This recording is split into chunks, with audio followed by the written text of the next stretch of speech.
Good morning, good afternoon. First, I want to say thank you to Steve and Matt and everybody at Mid-Chest for having me here. They put on a great show. Everybody give them a big oorah.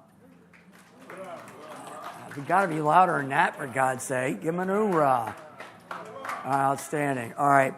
So my name's David Brent. I see a lot of familiar faces. I see some new faces that I haven't got to share knowledge with yet. So if I have gotten the opportunity to share knowledge with you, put your hand in the air so I can see who the newbies are and I know who I can pick on. Outstanding. All right, so this presentation is called Why You Were Sleeping Part 2. We did Part 1 last year, so if you missed last year, it's a pretty good presentation, but it was really based on some of the scarier stuff in cybersecurity. And this year, what we're going to do is we're going to take a nice little turn, and we're still going to talk about cybersecurity because it is October. It's Cybersecurity Awareness Month. But we're going to put that into a frame of how it affects you, your video systems, and if your video has to go to court. And then we're also going to take a look at some of the things that Bosch does or Confinity does to where you can actually leverage the tools that you probably don't even know exist in our system to help you in certain circumstances. Kind of make sense? So what we talked about last year, we talked about our friends at Worm ChatGPT and the fact that there's a giant impact on AI in cybersecurity. And since last year, we have seen malware attacks and phishing attacks go up over 1,200%. And that's because back in the day, I could sit down and I could write a Python script to try to hack into something. And it might take me, 10, 15 tries just to get it compiled right and to see if it actually worked. Now, I can just ask Worm GPT for like 60 euros a month. I need to make an actual script to leverage this potential vulnerability, and it will spit out what I need. Okay? Kind of makes sense? Now, the other thing that we have is the fact that since AI is so pervasive now, they are taking, let's put it like this. Everybody knows what an IoT device is, correct? Internet of Things. Anything that's got an IP address that's hanging on the network is now an actual threat. Because if I want to say I want to do an FTP or I want to do a side site scripting attack on your camera that you got hanging on the wall and enter the model. I can take and I can leverage an existing piece of script and I can transform it specifically for the device I want to attack. That means anything that you have on your network, be it an access control panel, a card reader, anything that's got an IP address is fair game. Does that kind of make sense? All right. Now, last year we talked about the fact that CVEs, that is a certified vulnerability, and every CVE, common vulnerability, gets a CVSS. And last year we had an explosive number of CVEs and CVSSs by July. This year, we've got an even bigger number. By September, we had over 36,000 new CVEs. And that is really all prompted by the fact that if I'm a hacker, I don't have to write the script. I can hit Worm GPT or some other AI platform to help me get that script in place so that I can attack you. Kind of make sense? All right, cool. Now, I'm not going to spend the entire session talking about the scary stuff, but what I want to do is, one of the things that we said earlier is that phishing attacks were up 1,200 and some change percent. So I'm not going to say, I don't want anybody to shout this out, but if you could spot the difference in what I'm getting ready to show you, I want you to raise your hand. And we'll take 10 seconds for you to look at this, and I want you to tell me what the difference in these two links are. And if you could spot the difference, put your hand in the air and wave it around like you just don't care. I got two people. Now, for all the people that can't spot the difference, here's the deal. We said earlier they're using AI to do generative attacks and that we're doing our phishing attacks. What they're doing is I can take and I can go get a domain name, and if I'm Citibank and it's the top one's good and the bottom one's bad, I'm substituting specific letters for the Cyrillic alphabet. Because one of the things that you could do with AI and WormGPT is you can have really good phishing attacks and you can't tell the difference between the good and the bad. If you were here last year, I had some really great examples of some fake websites and some of the things that you would actually see, okay? Now, moving on to why we're here. Somebody tell me the purpose of IP video in your system. What's the purpose? Give me one good reason why we have IP video. Forensic data to catch perpetrators. Forensic, man, you just went to the end of the list. Okay, we're going to keep that. So here's the thing. The whole purpose of IP video is, one, it's a deterrent, correct? The second is it's for security and safety because you're actually providing security and safety for your employees and all that good stuff. And the next one is an investigative tool for law enforcement. So we're going to go back to your comment about forensic data and all that good stuff because you're correct. Bosch cameras, they all record metadata when I'm recording to a VRM proprietary recording system. And we're going to talk about that a little bit. And the other thing is that it's evidence in a court of law. And I heard somebody snicker about the picture in the top right-hand corner because somebody recognizes what that is. We won't even go into it. So this brings us to the crux of the federal rules of evidence. What the heck is the federal rule? Who has ever heard of the federal rules of evidence? Anybody? All right, so when I started first teaching a cybersecurity class for Bosch, way back in 2014, 2015, the whole premise of that security class was the fact that if you've got a camera that's on the wall that can be hacked, technically the video off that camera is not admissible. And the Department of Justice has these crazy little things called the Federal Rules of Evidence, which means if you take your video to court and they want to bring an expert in, I'm not saying I'm freelancing and asking for a job, but I can testify that your video isn't admissible in court. The first thing that's got to happen is you have to be able to specifically state that your video has not been tampered with, okay? Now, inside these little federal rules of evidence, there's different things. And one of the biggest myths in the industry is that you could do watermarking on your video. 99% of the vendors out there that have NVRs, they're doing an RTSP pull, and they're watermarking with their NVR, and they're putting a watermark inside the video file that they're creating and putting on the video drive.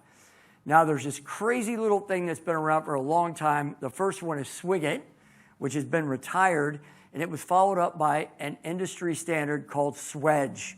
And what SWEDGE is it's a scientific work group for evidence, digital evidence.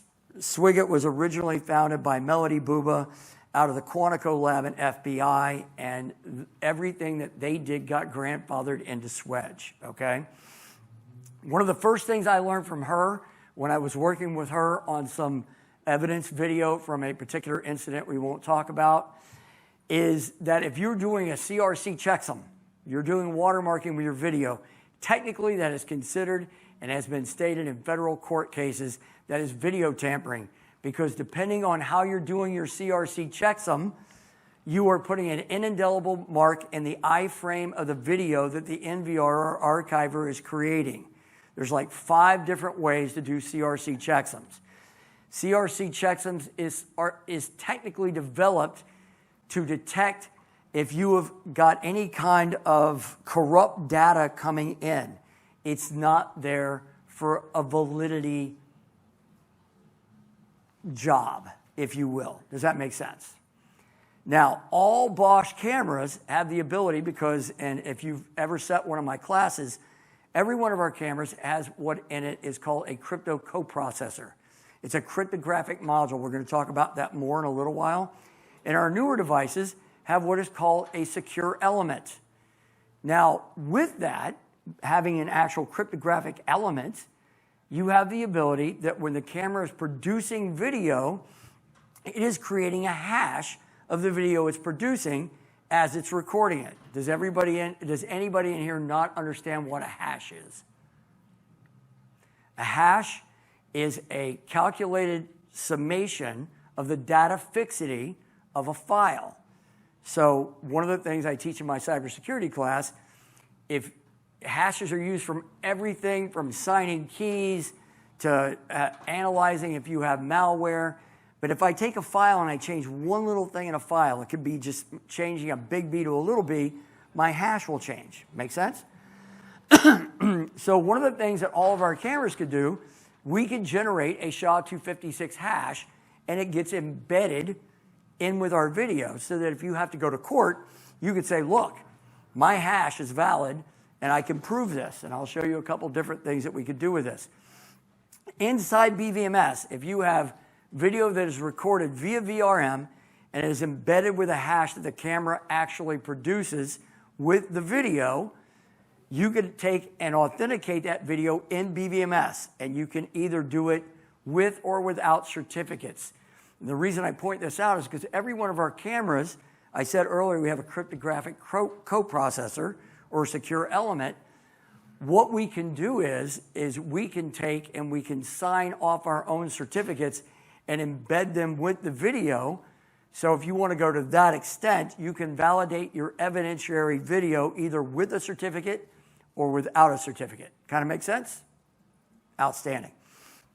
Now, you've got another issue, and it's Federal Rule of Evidence 901B, and it's the collection process.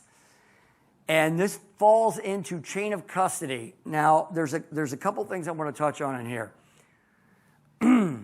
When you look at the Federal Rules of Evidence, it says that if your method of gathering the evidence can be called into question, the admissibility of the evidence is in question, and the video can be thrown out. So we saw a video clip earlier that was presented, and it came out that there's about a minute and a half of missing video because the people that exported it magically missed a minute and a half of video, and they said, oh yeah, but it authenticates in Adobe. I have no idea who was, never mind, we won't go there. But the deal is that group that we talked about earlier, Swedge, they have got an entire website now on how to collect evidence and some of the caveats about collecting evidence.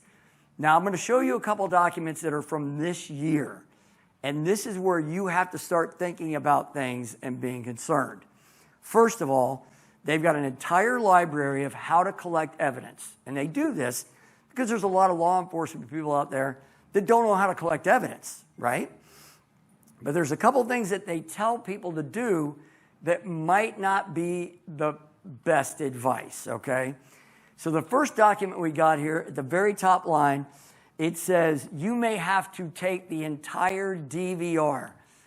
Now, the point I want to make on this, and none of the documents that Swedge has, does it say anything about a professional VMS, an enterprise VMS, or anything else. It just says DVR.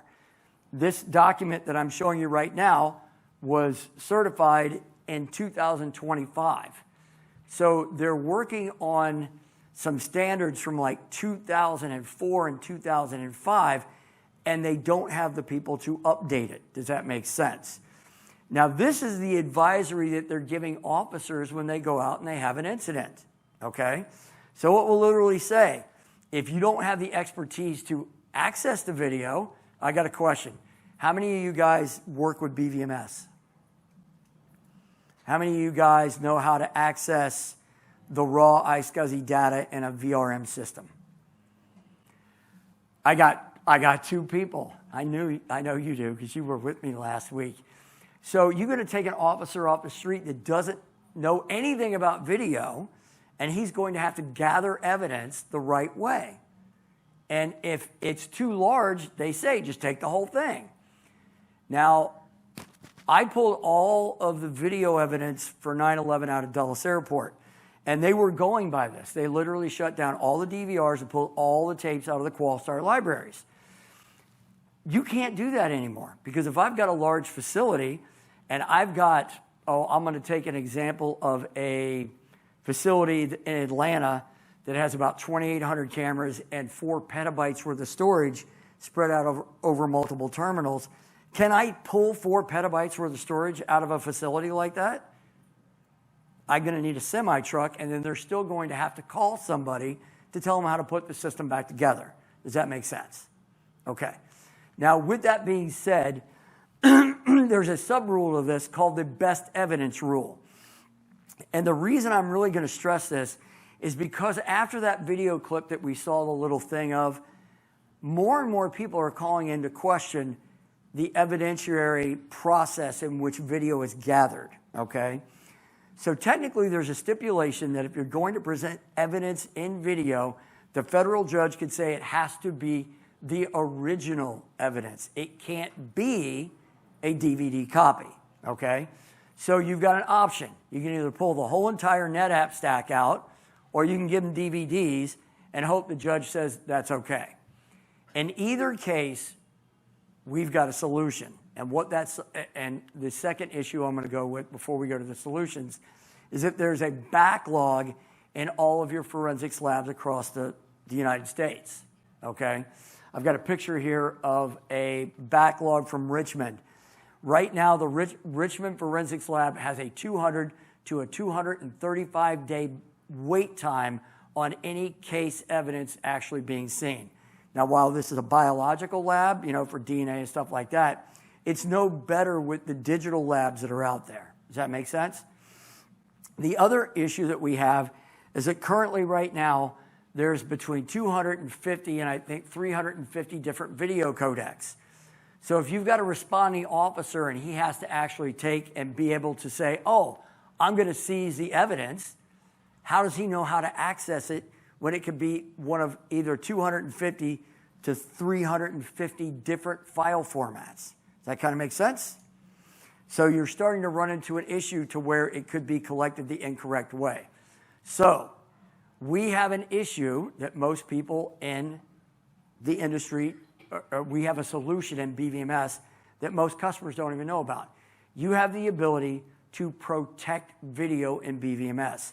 So if you have an incident and let's say you've got a 30-day retention time or a 60-day retention time, how long does it take for a murder case to go to trial? Years. And if you're supposed to have the original video a year and a half from now and you've got a 30-day retention time, you got 2 options. You pull the whole entire iSCSI, or you can protect the video. If you protect the video, the rest of your video on every storage device will get overwritten. Whatever you protect will never get touched. It will be there until time immemorial. All right? Now, you've also got another option, and this is for my installers who are doing upgrades. You can actually put any iSCSI device in what is called read-only mode. So let's say, for instance, you've got a scenario where in your video device or in your video system, you've got 10 iSCSIs, and you had a really heinous incident where, I don't know, somebody got run over by a truck on a runway or something like that. You could take, and if you know all of the evidentiary video is on one iSCSI, you could put that iSCSI in a read-only mode, and the system will function normally on everything else. And then you could take and put a replacement in for the iSCSI, the 40, the 50, the 60, the 80 terabytes that you've put into read-only mode. Hence, you are securing the original evidence if it needs to be put into a court of law. Make sense? Outstanding. The other thing that we have is we have a thing called the VRM Export Wizard. Who has ever exported video out of operator client in BVMS? Takes about a minute per minute, and it's a pain, isn't it? The Export Wizard will allow you to take and do mass exports of raw iSCSI data in its original format, block format with its headers, all the stuff, and you can do it quickly. We did an export at an Amtrak station in Chicago. We did 15 cameras for 3 days, and it took 15 minutes. We got raw, original iSCSI data for that much video in 15 minutes, okay? Now, the cool part about this, it's raw iSCSI data, and it contains the authentication hash, and it also contains the metadata. That means after the fact, I can go back and I can put it into Operator Client, and I can do an IVA forensic search like that gentleman in the back talked about, okay? And here's the really cool part. If you're doing VRM encrypted video, because VRM does encrypted video for free, unlike some of our other VMSs in the industry that want to charge you an additional license just to encrypt your video, we do VRM encryption for free. The VRM export wizard, if you're doing VRM encryption, can take and import the backup key of your system and allow you to actually take and export encrypted video. Okay, does that make sense? Now, after the fact, if you have that raw iSCSI data, you can take and you can do a forensic search on it, and you can go back and you can find all the stuff that you need to find. Kind of make sense? Outstanding. All right, now, the buzzword of the day, FIPS. Who right now is being faced with FIPS? 140 TAC 2 and 140 TAC 3. Nobody? Come on. Anybody dealing with FIPS right now? Okay, so I heard a we are somewhere over there. All right, well, nobody's raising their hand. You're the only one participating. I need you up here in the front row with me. Okay. So here's the deal. We're going to talk about FIPS just so we can get an understanding of what it is if you're not familiar with it. FIPS, well, a long time ago in 2005, they came up with a standard called FIPS 140 TAC 2. It is a way to protect your data. Both FIPS 140 TAC 2 and 140 TAC 3 have 4 sub-security levels. It is not defined what each one of those security levels, how it applies to certain applications, okay? But they're sub-levels, okay? 140 TAC 3 has got I put my glasses on here, a basic, enhanced, high security, and maximum security. Now, the difference between TAC 2 and TAC 3, TAC 2 you had to be compliant, and now with TAC 3, they want you to have a certified TAC 3 cryptographic module if you're doing stuff. You can technically still be compliant, but they want you to have your cryptographic module be certified, all right? Now, to be compliant, the crux of this is, to be compliant, if you're going to do AES encryption, you need to be at least doing AES 128-bit symmetric key encryption, and you have to do RSA 2K keys. That's the real crux of the matter, if you're going to be compliant, okay? Now, what we're going to do here real quick, 140 TAC 3, what the true difference is it's more concentrated on protecting your data inside your cryptographic module. So they have gone from being compliant to actually testing and certifying cryptographic processors. FIPS 140 TAC 3 is focused on protecting your data inside your cryptographic modules and basically your keys, so that if I am a hacker and I can get on board your device, I can't get into your secure element, your TPM, or your crypto coprocessor and steal the keys to the castle. Kind of make sense? Good to go on that? So, how does this affect you with Bosch equipment? Older devices, if you've taken any of my classes, all my older devices were FIPS 140 TAC 2 compliant. We had what was called a crypto coprocessor.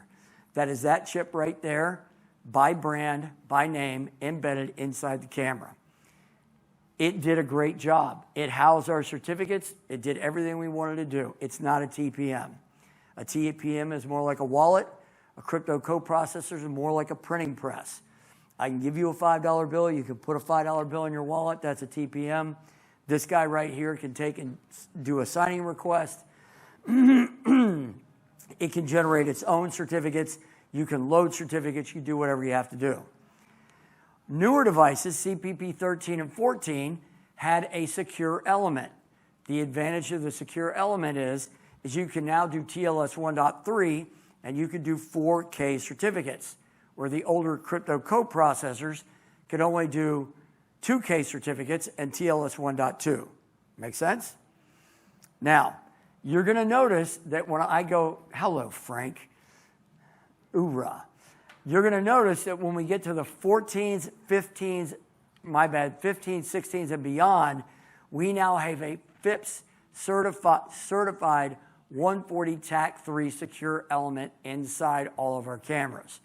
So we've gone from being compliant to certified. When you're looking at this, you're going to see the difference is 1 digit in that secure element.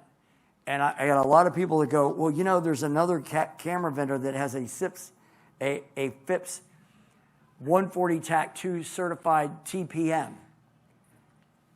The only true difference between those two secure elements, there's more processing power in the one that we picked, and the producer of this chip did not go back in time to recertify a chip that is going to go end of life. That is the only difference.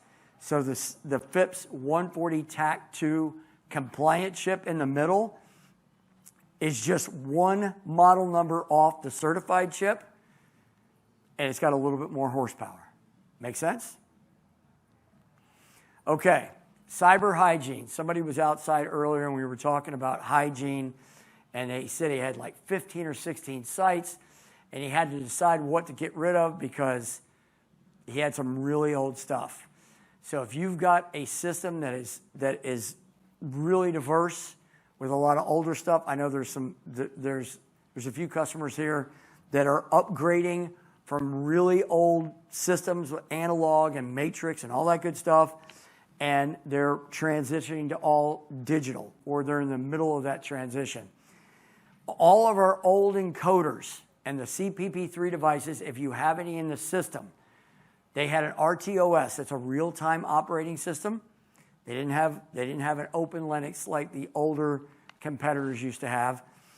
They had a crypto coprocessor, but they could only do SSL from an encryption standpoint. When you get to CPP4 and 5 devices, they still had an RTOS. They still had a crypto coprocessor, but they could only do SSL and TLS 1.0. Everybody knows that SSL or TLS 1.0 has been deprecated and you should not be utilizing it, correct? CPP 6, 7, and 7.3 were the last models with a crypto coprocessor, but they could do a 2K cert, and they could do TLS 1.2. Make sense? Newer devices that we're doing, CPP 13, 14, 15, and 16, all have a secure element. Our newer devices don't have an RTOS, that's a real-time operating system, and that RTOS, just for general FYI information, was a proprietary operating system developed by Bosch in-house. It was a fantastic OS, in my opinion. You couldn't load anything to it. It was locked up tight. We didn't have a CVE from 2004 to December 20th, 2018. It's a really good OS. We have now moved to Yocto Linux. It is also, it's the go-to IoT embedded Linux OS in the industry, okay? We do our own lockdown before we load it into our devices. All of our devices have a 3-stage secure boot. So if someone tries to tamper with the device, it won't boot. And all of our firmware is 2-factor authentication, encrypted, and is signed on a hardware platform basis. So you can't load CPP 13 firmware onto a 14. You can't put a 6 on a 6.5. It is all based on the hardware signature of the device that you're loading the firmware onto. Make sense? Now, this is where it gets good. For years, I have taught a cybersecurity class, and it was specifically to show you how to lock down or reduce the attack surface of a camera. See, we come into the class, we do a Nessus scan, we look, hey, man, you got unsigned certificates. I show you how to sign certificates. Hey, you've got this port open. I show you how to close the ports. What we have now with the new firmware is you have a thing called stealth mode. So when you're deploying a camera right off the bat, you can put a little check mark in the thing that says stealth mode, and basically what's going to happen is it's going to turn off all unnecessary ports. It's going to turn off your ping response. It's going to turn off RCP+. The only thing that's going to work on that camera is HTTPS, TLS 1.2 or 1.2+. It will not even allow you to read the certificates that are in the crypto coprocessor or secure element. Does that make sense? And it will basically turn your camera into this. So when you come back out to my table, I will show you the difference between a stealth and a non-stealth scan, okay? And right here, basically, this is a stealth scan result. There'll be no vulnerabilities that come up, and everything you hit with Nessus will just be informational. Kind of make sense? Outstanding. Now, what is coming in 940? We are at 940. We had a discussion outside a little while ago. We already said TLS 1.0 and 1.1 were deprecated. TLS 1.2 eventually is going to go bye-bye. And a lot of people are already moving to TLS 1.3. All of our new devices can speak TLS 1.3. You can do 4K certificates. It's great. But the problem is if you have a mixed mode system and you have certain things that cannot do TLS 1.3 and you're still doing TLS 1.2, you've got a communication from a cryptographic standpoint between devices in your system and the older devices. TLS 1.2 is a go-between translator security protocol. It allows older devices to talk to TLS 1.3 devices. Does that kind of make sense? So it's a decent go-between. All of our new devices are equipped with TLS 1.2+. This is really good. And you now also have a new web user login tracker inside the camera.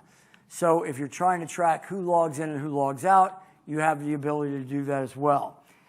One of the hidden features, we now have an anti-click jacking mechanism in the web browser, so that if somebody tries to cross-site script the camera that you have, and you still have the web browser enabled, it will not allow them to embed something into the web interface of the camera that could have you go to the camera and go, oh, I'd like to click this, and magically you're off someplace you shouldn't be. Kind of make sense? Outstanding. Now, what is coming in the future, and this is huge. A long time ago, we had this really cool back page, and I know you're going to remember this, Frank. It was master.htm. And when you clicked on it, you could disable the web interface of a camera.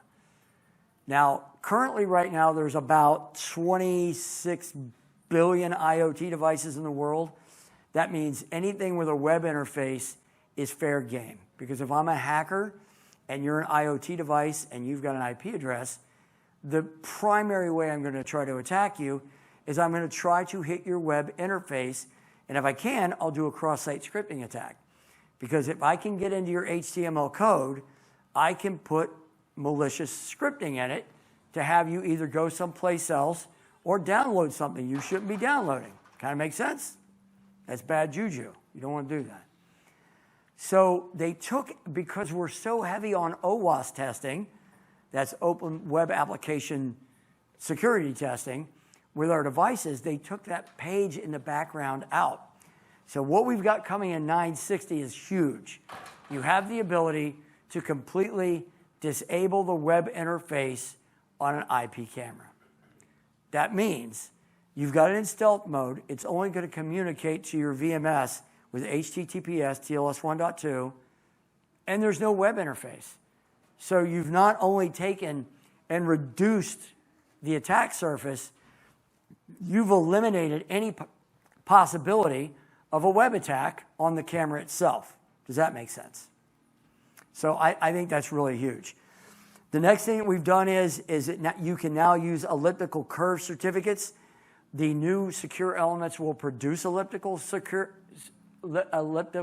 that 5 times real quick, elliptical curve certificates, and be able to utilize them for different things, such as web interface and HTTPS connections and encrypting edge recording, stuff like that. Kind of makes sense? Now, what's coming up is and I'm pretty sure everybody is aware of this, we've been a big proponent of 802.1x for a long time. So in our last couple of versions of firmware, we support SCEP, which is Simple Certificate Enrollment Protocol. That means, if you're familiar with 802.1x, 802.1x is really great because it's really the first level of zero trust. It means if you don't have a certificate, you can't communicate on my switch, on my network at all. But the heavy lifting on the backside of that is programming a Windows certificate authority to accept all the certificate enrollments. So SCEP allows you to take things like your IoT device and walk in it, and if you know the SCEP secret, the server will give you a certificate. And it's pretty simple. What EST is, it is going to be the replacement for SCEP and ACME. It's let's just say it's a high-speed, low-drag, futuristic way to do 802.1x certificate deployments. And in 960, we are going to have an interface for that protocol if you choose to go that direction. Does that make sense? Okay. There's going to be a new UI for SCEP. It's going to make SCEP enrollment a little bit easier. Right now, it's still a little tough, and we have a new certificate manager application out of tech support level 2 in Germany. They developed it for Bundesbank and a couple of other places in Germany. And you could do mass SCEP certificate signing requests and certificate deployment to cameras with that application. And if you want to see it, Frank, I've got a presentation on it.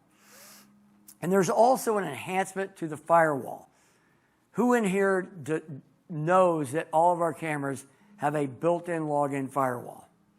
Or let's say, who doesn't know that? I know, Frank, that you know it. So every camera that you buy, every Bosch camera has a built-in login firewall. That means if you try to log in and you have 3 failed attempts within 20 seconds, I put your IP address that you're trying to hit me from into a whitelist. And that whitelist says that you, from that IP address, cannot try to log back into me for 24 hours. And that reduces a brute force attack. So if I'm sitting there and I'm on your network and you've got a bunch of open IP addresses and I do a scan and I want to try to run John the Ripper or anything else and just try to pound my way into your camera, I'm gonna whitelist I'm gonna get my IP address whitelisted, and it's gonna cut me off. That means every time I get whitelisted, I'm gonna have to take and switch my IP address. That could be really difficult since all of our cameras have a mandatory 8-character minimum complex alphanumeric password requirement to get them up and running. Does that make sense? The other thing that we got, and I talked about this a little while ago, is firmware. We are now going to strengthen our firmware so that it is immune to post-quantum cryptography attacks. Currently, right now, all of our firmware is digitally signed, firmware to hardware platform. It's encrypted, 2-factor authentication, but they're upping the ante because people are now trying to use post-quantum attacks to leverage and get into different files. So they have improved the actual security of the firmware so that you don't have to worry about that. Make sense? Now, BVMS, since BVMS 10.0 and still today, is the only VMS on the market that has end-to-end encryption by default, period. That means when I put a system in, BVMS talks to VRM via PKI certificates.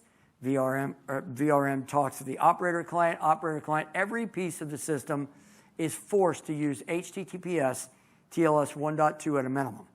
I'm not going to charge you for a certificate manager application. I'm not going to tell you you have to go into the MMC of your server and then magically know how to put certificates in it. I'm not going to tell you any of that. By default, that's what we do. What we are going to do, though, is in 13.1, right now we're on BVMS 13, you are going to be able to take and load your own certificates into BVMS. So if you're at an organization and they do a vulnerability analysis and they say, oh, you've got self-signed certificates, I don't like that. With BVMS 13.1, you will be able to take your own certificates off your own certificate authority and use those for your root and your chain certificates in the BVMS system. Does that make sense? Everybody say, ooh, that's cool. Come on, man. I would have kicked you out of class by now, wouldn't I? Okay. The next thing we got coming up in BVMS 14, and everybody wants this, token-based authentication, which means there won't be any user accounts in the camera. You will load a certificate or token in BVMS, and when you add the camera to BVMS, your user accounts will be disabled, and the only way to communicate to that camera, which you have in stealth mode, and you've disabled the web UI, is with a certificate signed by the BVMS system. That at least should get an ooh, that's pretty cool. Come on, guys, you're killing me.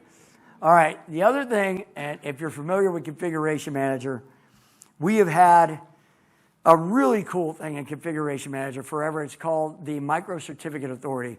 It gives you the ability on a large or small scale to go in and create your own root certificate, not having to know how to program OpenSSL or anything like that. Create your own certificate, do all your certificate signing requests on your cameras, and have every camera in your system have a signed certificate. They're going to take that tool and they're going to put it into BVMS. Oh my, that means I've got a better way to take on a mass level inside BVMS without Configuration Manager. I can load my own root certificate or my own certificate chain, and then I could sign everything, or I could just create my own stuff and then give those certificates to the vulnerability analysis team and say, load this crap into Nessus or Nexpose or whatever you're using, and then you don't get a hit when they do a vulnerability scan. Make sense? Kind of, maybe a little bit. Okay, certifications. I got a couple of questions about the fact you guys were Bosch, you had certifications, and now you're Keyinfinity, and what certifications do you still have? We still have our IEC certifications. They followed the product. They did not stay with Bosch, okay? A couple of things stayed with Bosch, and a couple of things are getting recreated. We had a PCERT team at Bosch, Physical Security Incident Response Team. When we did the split, PCERT team stayed with Bosch. Keyinfinity is already established a new PCERT team. We were a validated generating authority with MITRE.org for CVEs.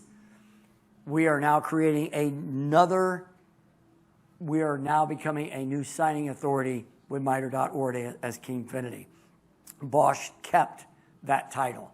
All the other certifications that we have came with the product. So if there are any product-specific certifications that we had in the past, they are all still there and relevant.